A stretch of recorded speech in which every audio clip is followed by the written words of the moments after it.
Hello guys, what's up once again? This is Palaboy OFW here sa Kuwait mga idol. So for today's vlog is podcast muna tayo mga idol. So pag-usapan natin is cost of living dito sa Kuwait.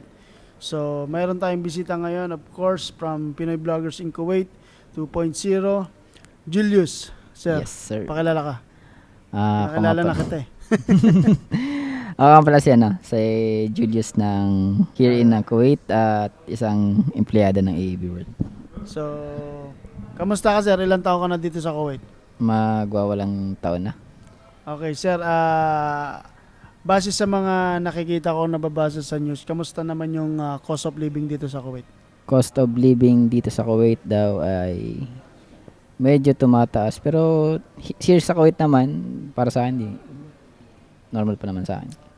Oh, kasi kung bibili tayo sa labas, parang wala naman. Hindi pa natin ramdam kasi meron tayong currency natin is Kuwaiti dinar. Pero kung ikukumpara mo sa Pilipinas, kung i-convert mo is mataas pa rin. Tasob. Kung peso. Kung peso. Pero kung Kuwaiti dinar, normal lang. Diba? Mag-iisip ka talaga na mag-iisip ka talaga na baka much better na mamanap ng ibang room. So, magkano yung binabayaran mo sa bahay? 65K. 65K, di more or less mga 12 to 15,000 yun, no? Depende sa palitan, no? Oo. So, sa pagkain, sir, magkano budget mo sa pagkain? Budget sa pagkain siguro Sa mga isang buwan? 25K di ka. 25K di, mga more or less 3,000 to 4,000, yun, no? Mga ganun. So, yun. So, ang salary mo, sir, magkano salary mo rito? Mga 250 o hanggang 3. 250 to 300K di? Mga ganun. Hindi rin. Hindi, sa maglalaro ng gano'n, no? Oo. So, kasya naman yun. Kasya naman. Pag may pamilya ka, sakto lang. Kung sakali may pamilya ka dito, sakto lang yun. Sakto lang din. Makakapag-ipon ka pa na, no? Oo. Basta nandito ka lang sa Kuwait. Tsaka wala kang gala. Walang sa loob ka lang ng Tapos bahay. halimbawa, trabaho ka na mahigit 12 hours tapos pag day off mo tulog ka lang. Ganun. So, matinding inflation ngayon. Pabor ka ba dun sa mga nagmamigrate sa Australia or sa Canada? Australia. Sa kasalukuyan ngayon, may inflation tayo. Matinding inflation natin. Oo, lahat naman babalitan naman yan sa lahat ng news. May may mga iba-iba tayong reason, lalo na yung ibang nag-migrate kasi may mga iba-iba silang purpose kung bakit sila nagma-migrate.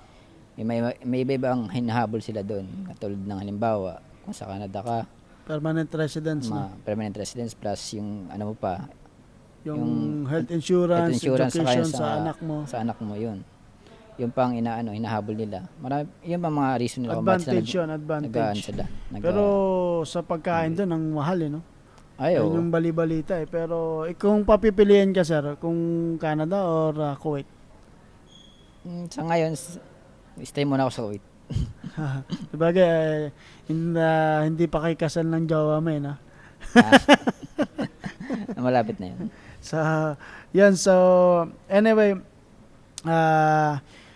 hindi pa naman namin ramdam dito sa Kuwait yung mga bilihin kasi nga, Kuwaiti dinar, kung hindi ka magko-convert, okay lang. Oo. Pero kung susumahin mo sa Philippine peso is mataas na rin, no? Mataas. Kung magko-convert ka, ha?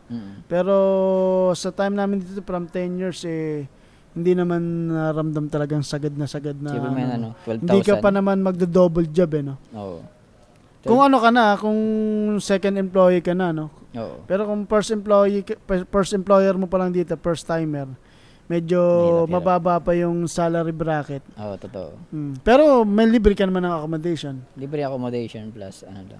Mayroon pa din ng food allowance. May food allowance pa. So, laban pa rin. Laban pa rin. 'Di ba? Kumpara sa ibang bansa, let's say sa Canada or sa Australia or US, magdo-double job ka para ma-manage mo lahat ng expenses mo, no? Yun ang sinasabi ng mga kaibigan ko din. Yung mga dating nandito sa Kuwait na nag-migrate na sa Canada, sa iba, sa Australia. Yung mga nagdo-double sila ng para lang trabaho. ma-manage nila lahat ng expenses sa no. Kasi may mga sasakyan sila doon. Hindi katulad natin ngayon. Lakad-lakad lang, bas-bas lang. Oo. Kaya pa naman, lumalaban pa rin. Lumalaban pa rin. So, mas okay pa rin dito sa Kuwait due to inflation, di ba? saka yung takbo ng pera, tingin ko lang, mas okay pa dito.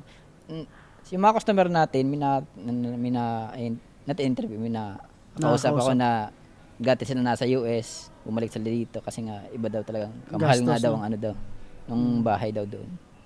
Hindi daw ganun ka unless dito daw. Dito, Mamalis kayang-kaya pa eh, no? Oo. Makakapamili ka pa kung gusto murang-mura talaga eh, Mm. may makikita ka pa rin. Mm. Below 60 or 50 KD, may mga 35, 45 pa nga eh. Kung single ka, Tsaka wag mo i-convert agad. huwag mo i-convert kasi nasa Kuwait ka eh. Kasi pag inisip mo kinonvert, hindi ka na makakain dito. So yun lang mga idol, Pinoy Vloggers in Kuwait 2.0, Rapi Sam Steel, and ang ating guest for today's podcast is Julius. Julius. Abangan nyo yung channel niya. Inshallah. Hindi, may magko-content yan soon. So shoutout nga pala sa mga tropa natin dyan sa Canada, sila Jaisa and Sir Melvin, tapos si Ma'am Love, si Sir Teddy, mga tropa nating nag-migrate dyan sa Canada na taga McDonald's or ex-crew dito sa Kuwait. Mabuhay kayong lahat at saludo ako sa lahat ng mga OFW. Kahit na mahirap ang buhay, marami tayong pinagdadaanan, tuloy-tuloy pa rin tayo. Thank you.